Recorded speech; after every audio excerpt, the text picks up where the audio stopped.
আরে তুমি কি করছো? আমি তো তোমার ভাগ্নি, তুমি আমার মা, আমার স্ত্রী, আমার মামি। আর আমি শুনেছি মামিরা নাকি মায়ের মতোই হয়। মামি বলল আমি আজ কোনো কিছু শুনব না। আজ তোকে আমি যা বলি তাই করতে হবে। সেদিন প্রচণ্ড ঠান্ডা পড়ছিল।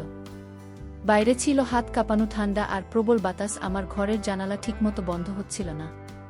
তাই আমার ভাগ্নে এসে বলল, মামি আমি আপনার ঘরে থাকতে চাই। তার কথা শুনে আমি তাকে আমার বিছানার এক পাশে জায়গা করে দিলাম।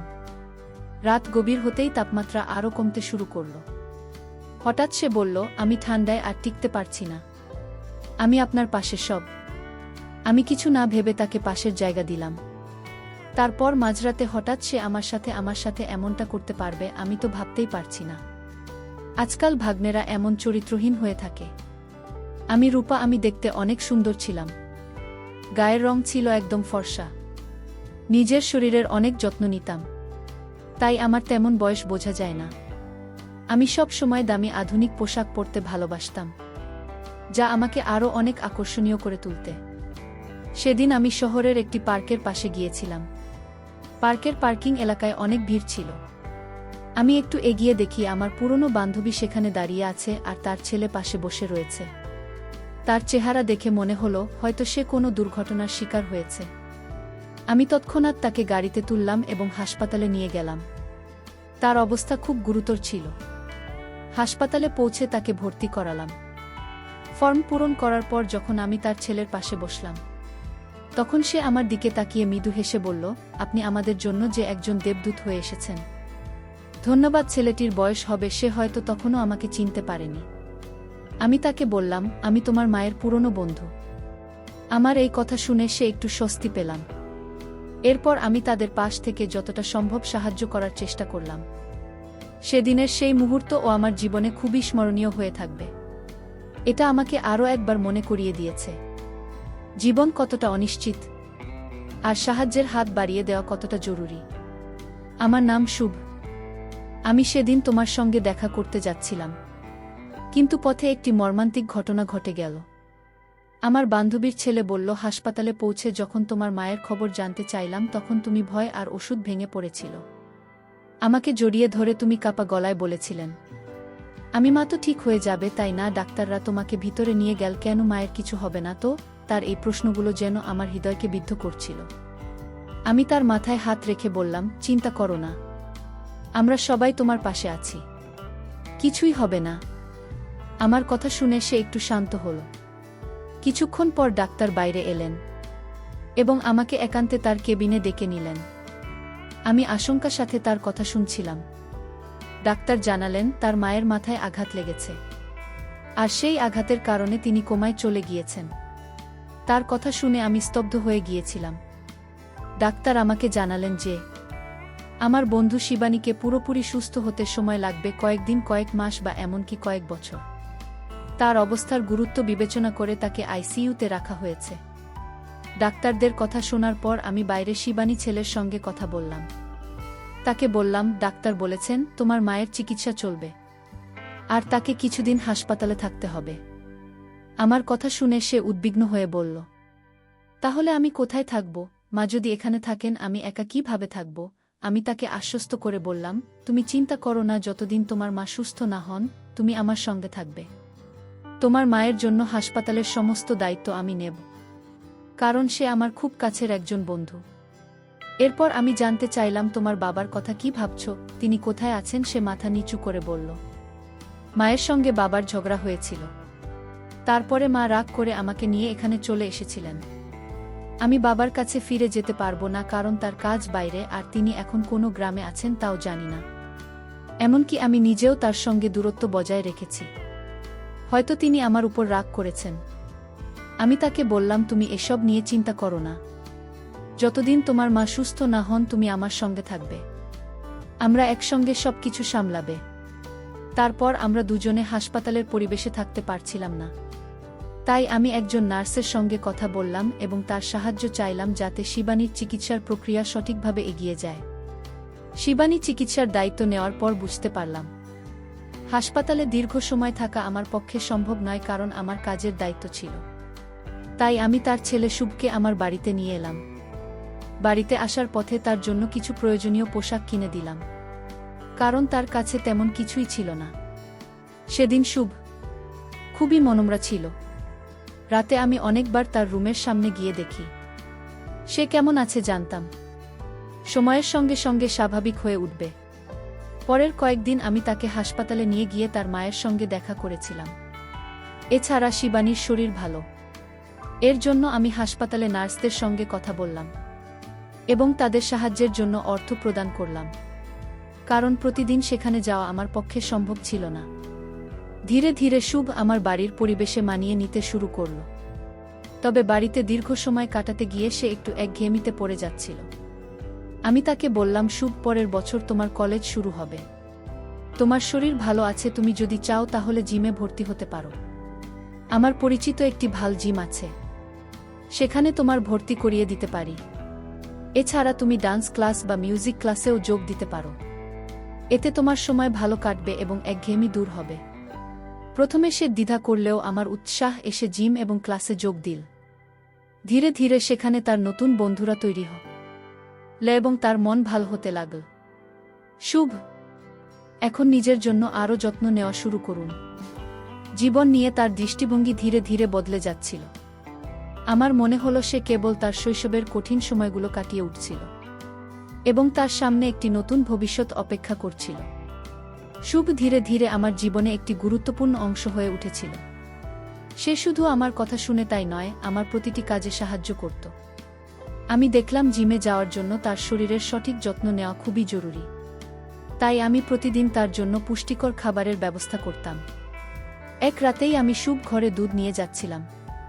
হঠাৎ দরজার সামনে আমার পা পিছলে গেল এবং আমি মেঝেতে পড়ে গেলাম। সুব্রত ছুটে এল, সে আমাকে সাহায্য করে দাঁড় করান এবং নিজের ঘরে নিয়ে গিয়ে আমাকে বিছানায় শুয়ে দিন। তার এই সাহসিকতা এবং যত্নশীলতা দেখে আমি অবাক হয়ে গিয়েছিলাম। সে আমার হাত থেকে পড়ে যাওয়া দুধ পরিষ্কার করল। মা, আমি পায়ে অনেক ব্যথা পেয়েছিল, পিছলে পড়ে গিয়ে, তাই সে ব্যথা সরানোর জন্য খুব যত্ন সহকারে আমার পায়ে মালিশ করতে শুরু করল। আমি তার দিকে তাকিয়েছিলাম। 16 বছরের ছেলের মধ্যে এতটা পরিপক্কতা আমি কখনোই ভাবিনি। আমার বয়স তখন 32 বছর। জীবনে এমন একজন মানুষ আগে কখনো দেখিনি যে এতটা যত্নশীল আর দায়িত্বশীল। শুভ তার বয়সের তুলনায় অনেক বেশি পরিণত ছিল। তার কাজ করার ধরন, তার দায়িত্ববোধ, সবকিছুতেই একটা বিশেষত্ব ছিল। পায়ে মালিশ করার সময় আমি মৃদু হেসে বললাম, শুভ, আমি তো তোমাকে সব সময় ছোট মনে করতাম, কিন্তু আজ তুমি প্রমাণ করলে যে তুমি কতটা দায়িত্ববান। তোমার পরিণত আচরণ আমাকে সত্যিই অবাক করেছে। সেদিন আমি প্রথম বুঝলাম মানুষের বয়স নয়, তার মনে এবং কাজ করার দক্ষতাই তাকে আলাদা করে তোলে। শুভ এই যত্নশীলতা আমার জীবনের নতুন এক সম্পর্কের ভিত্তি তৈরি করল, যা শুধুই বিশ্বাস এবং পারস্পরিক সম্মানের উপর দাঁড়িয়েছিল। শুভ ধীরে ধীরে তার জীবনকে নতুন পথে নিয়ে যাচ্ছিল। তার জিমে যাওয়া এবং নিয়মিত পুষ্টিকর খাবার গ্রহণের ফলে শরীরে শক্তি এবং মনে আত্মবিশ্বাস অর্জন করেছিল। একজন মজা করে আমি তাকে বললাম, শুভ, এত শক্তি তোর কোথা থেকে আসে? তুই কি খাস যে এত তাড়াতাড়ি এত শক্তিশালী হয়ে গেছিস? সে হেসে বলল, আমি এখন আর আমি ছোট নেই। আমি বড় হয়ে গেছি। তুমি আমাকে এবং আমার মাকে যেভাবে সাহায্য করেছে, তার জন্য আমি তোমার কাছে চিরকৃতজ্ঞ। আমি এখন তোমার জন্য কিছু করতে চাই। তার এই কথাগুলো আমাকে করল। শুভ তার কৃতজ্ঞতা প্রকাশ করার পাশাপাশি আমাকে সম্মান জানাচ্ছিল। এরপর সে আমাকে বলল, আমি যদি তোমার কোনো আপত্তি না থাকে, আমি রাতে তোমার ঘরে থাকতে পারি। যদি তোমার কোনো সাহায্যের প্রয়োজন হয়, আমি পাশে থাকব। শুভ সত্যিই খুব যত্নশীল এবং সাহায্যপ্রবণ ছেলে। আমি তার প্রস্তাবে সম্মতি দিলাম। বাড়িতে আমি একাই থাকতাম, তাই আরামের জন্য হালকা পোশাক পরার অভ্যেস ছিল। শুভ বাড়িতে থাকার সময়ও আমি আমার স্বাভাবিক অভ্যাসে কোনো পরিবর্তন আনিনি। রাতের শুভ মৃদু স্বরে বলল, মামি, আমাদের জিম ক্লাসে অনেক মেয়ে আসে যারা স্টাইলিশ পোশাক পরে, কিন্তু আমি কখনো তাদের নিয়ে তেমন কিছু ভাবিনি, কারণ তারা তোমার থেকে তুলনামূলকভাবে কম সুন্দর মনে হয়। তুমি সত্যিই খুব সুন্দর। তোমার পরা পোশাক সবসময় তোমার ব্যক্তিত্বকে আরও আকর্ষণীয় করে তোলে। তার সোজাসাপটা এবং প্রশংসাসূচক কথা শুনে আমি মৃদু হেসে বললাম, তোর কথা শুনে ভালো লাগল শুভ। সেদিন আমি বুঝলাম শুভ শুধু শারীরিকভাবে নয়, মানসিকভাবেও অনেক পরিণত হয়েছে। তারই প্রশংসা এবং কৃতজ্ঞতার অনুভূতি আমাদের সম্পর্ককে আরও গভীর অবিশ্বাস ভিত্তি করে তুলুন। এদিন সন্ধ্যায় শুভ আমার কাছে এসে বলল, তুমি আমার জন্য যা করেছ তার জন্য আমি সত্যিই কৃতজ্ঞ। আমি মৃদু হেসে তার মাথায় হাত বুলিয়ে বললাম, তুই এত প্রশংসা করিস না। এখন ঘুমিয়ে পড়, সকালে তাকে ক্লাসে যেতে হবে। আমাকে অফিসে শুভ মিষ্টি হেসে আমাকে বলল, ধন্যবাদ মামি। তারই ছিল গভীর কৃতজ্ঞতা। আমি তার এই কথায় মুগ্ধ হলাম, কিন্তু আমার মনে হলো এটা শুধু তার ভালোবাসা আর যত্নের বহিঃপ্রকাশ। পরের দিন সকালে আমি অফিস যাওয়ার আগে শুভকে তার ক্লাসে নামিয়ে দিলাম। সকাল বেলায় ক্লাসে যেত আর বিকেলে জিমে। দিনগুলো এভাবেই চলছিল, কিন্তু কয়েকদিনের মধ্যেই আমি লক্ষ্য করলাম সবার আচরণ কিছুটা বদলে গেছে। বিকেলে যখন আমি তাকে জিম থেকে আনতে যেতাম, তখন সে তার বন্ধুদের সঙ্গে কথা বলত, কিন্তু আমাকে দেখার সময় তার চোখে একটু অস্বস্তি লক্ষ্য করতাম। বাড়িতে ফিরে তাকে কিছুটা উদাসীন ও বিরক্ত মনে হতো। একদিন আমি তাকে জিজ্ঞাসা করলাম, সুবোধ, তুই এত চুপচাপ আর বিরক্ত কেন? কিছু হয়েছে? শুধু একটু দ্বিধা করে বলল, আমি সত্যি বলতে তুমি আমার এই চুপ থাকার কারণ। যখন তুমি আমাকে জিম থেকে নিতে আসবে, আমার বন্ধুরা তোমাকে নিয়ে কথা বলে। তাদের কথা শুনে আমার খারাপ লাগে। আমি অবাক হয়ে বললাম, কেন খারাপ লাগে? ওরা কি বলে? শুভ বলল, তারা তোমাকে নিয়ে হাসি তামাশা করে। শুধু আমার বন্ধুরা নয়, বরং ছেলেরাও তোমাকে দেখে তুমি যেমন আছো তেমনি থাকো। কিন্তু আমি চাই না তোমার দিকে কেউ অন্য দৃষ্টিতে তাকান, কারণ তুমি আমার জীবনের এক বিশেষ মানুষ, আর তোমাকে আমি সেভাবে দেখি। তার এই কথা শুনে আমি বিস্মিত হলাম। শুভর মধ্যে যে একটা দায়িত্ববোধ, সুরক্ষার অনুভূতি কাজ করছে। আমি তার কাঁধে হাত রেখে বললাম, তুই চিন্তা করিস না, আমি যেমন আছি তেমনি থাকব। তবে তুই এমন কিছুতে বেশি মন দিস না যা তোকে অস্বস্তি দেয়। সেদিন বুঝলাম শুধু শুধু বড় হওয়া নয়, মানসিকভাবেও অনেক পরিণত হয়েছে তার এই যত্নশীলতা। আমাকে তার প্রতি আরও মমত্ববোধ পূর্ণ করল। সেদিন সন্ধ্যায় শুভ আমার কাছে এসে তার চিন্তাগুলো শেয়ার করেছিল। তার মুখে একটা গভীর চিন্তার ছাপ ছিল। আমি তাকে জিজ্ঞাসা করলাম, তুমি এত চিন্তিত কেন? শুধু একটু ইতস্তত করে বলল, মামি, আমি আসলে বলতে চাইছিলাম যে তুমি শুধু আমার আপন। তার এই কথায় আমি একটু হেসে বললাম, এটা তো জানি, কিন্তু তুই এত সিরিয়াস হচ্ছিস কেন?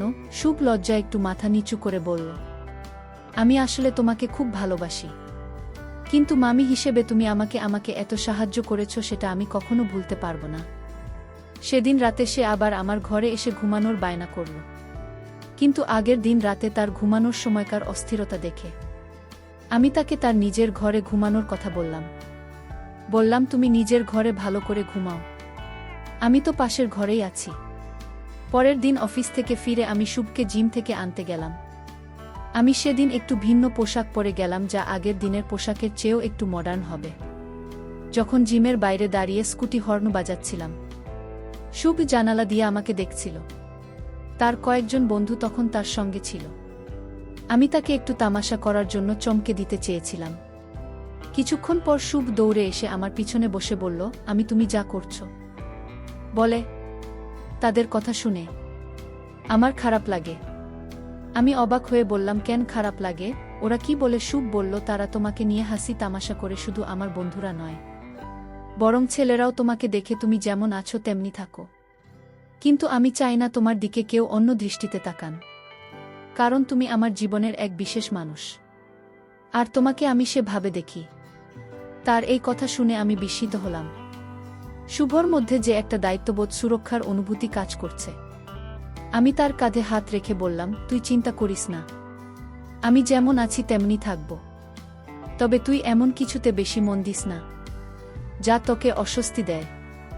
সেদিন বুঝলাম শুধু শুধু বড় হওয়া নয়, মানসিকভাবেও অনেক পরিণত হয়েছে তার এই যত্নশীলতা। আমাকে তার প্রতি আরও মমত্ববোধ পূর্ণ করল। সেদিন সন্ধ্যায় শুভ আমার কাছে এসে তার চিন্তাগুলো শেয়ার করেছিল। তার মুখে একটা গভীর চিন্তার ছাপ ছিল। আমি তাকে জিজ্ঞাসা করলাম, তুমি এত চিন্তিত কেন? শুধু একটু ইতস্তত করে বলল, মামি, আমি আসলে বলতে চাইছিলাম যে তুমি শুধু আমার আপন। তার এই কথায় আমি একটু হেসে বললাম, এটা তো জানি, কিন্তু তুই এত সিরিয়াস হচ্ছিস কেন? শুভ লজ্জা একটু মাথা নিচু করে বলল, আমি আসলে তোমাকে খুব ভালোবাসি, কিন্তু মামি হিসেবে তুমি আমাকে এত সাহায্য করেছো সেটা আমি কখনো ভুলতে পারবো না। সেদিন রাতে সে আবার আমার ঘরে এসে ঘুমানোর বায়না করল, কিন্তু আগের দিন রাতে তার ঘুমানোর সময়কার অস্থিরতা দেখে আমি তাকে তার নিজের ঘরে ঘুমানোর কথা বললাম। বললাম, তুমি নিজের ঘরে ভালো করে ঘুমাও, আমি তো পাশের ঘরেই আছি। পরের দিন অফিস থেকে ফিরে আমি শুভকে জিম থেকে আনতে গেলাম। আমি সেদিন একটু ভিন্ন পোশাক পরে গেলাম, যা আগের দিনের পোশাকের চেয়েও একটু মডার্ন হবে। যখন জিমের বাইরে দাঁড়িয়ে স্কুটি হর্ন বাজাচ্ছিলাম, শুভ জানালা দিয়ে আমাকে দেখছিল। তার কয়েকজন বন্ধু তখন তার সঙ্গে ছিল। আমি তাকে একটু তামাশা করার জন্য চমকে দিতে চেয়েছিলাম। কিছুক্ষণ পর শুভ দৌড়ে এসে আমার পিছনে বসে বলল, তুমি যা করছো সবই আমার জন্য স্পেশাল, কিন্তু তুমি এমন করে আমাকে আর চমক দিও না। তার এই সরল কথায় আমার মন ভরে গেল। শুভ ধীরে ধীরে পরিণত হচ্ছিল তার যত্নশীলতা। আমি প্রতিনিয়ত মুগ্ধ হচ্ছিলাম। এটাই ছিল আমাদের সম্পর্কের গভীর বন্ধন, যেখানে আমরা একে অপরের প্রতি মমতা ও ভালোবাসা দেখাতাম। আমরা তখন বাইকে ছিলাম। আমার মনে হচ্ছিল কিছু একটা অস্বাভাবিক হচ্ছে, কিন্তু তেমন গুরুত্ব দিইনি। আমি গাড়ি রাস্তার পাশে থামিয়ে তাকে নামতে বললাম। সে নামার পর আমি রাগী গলায় বললাম, তুমি এটা কি করছো? আমি তো আগেই বলেছিলাম যে জিমে এমন ছোট পোশাক পরে শোনা, কিন্তু তুমি ইচ্ছে করে আমার সামনে আরও ছোট ছোট পোশাক পরে এসেছিলেন। যাই হোক, বাড়িতে এসে রাতে খাওয়া দাওয়া সেরে আমি তাকে বললাম, তোমার ঘরে গিয়ে শুয়ে পড়ো। কিন্তু শুভ নিজের রুমে গিয়ে শুয়ে পড়ল। রাতে হঠাৎ করে আমি শুভকে ডাকলাম। শুভ, আমার পায়ে অনেক ব্যথা করছে, তুমি একটু মালিশ করে দাও, আমি পায়ের ব্যথায় মরে যাচ্ছি। তারপর শুভ আসলো, আমার পায়ে মালিশ করে দিতে লাগল। আর 5 মিনিটের মধ্যেই আমার পায়ের ব্যথা চলে গেল। আমি শুধু ওকে বললাম, তোমার হাতে জাদু আছে। তারপর মনের অজান্তে শুভ আমার সাথে এমনটা করেছিল যা তার মামা আমার সাথে রাতে করত। বন্ধুরা, আজকের গল্পটি এ পর্যন্ত। সবাই ভালো থাকবেন, সুস্থ থাকবেন। ধন্যবাদ।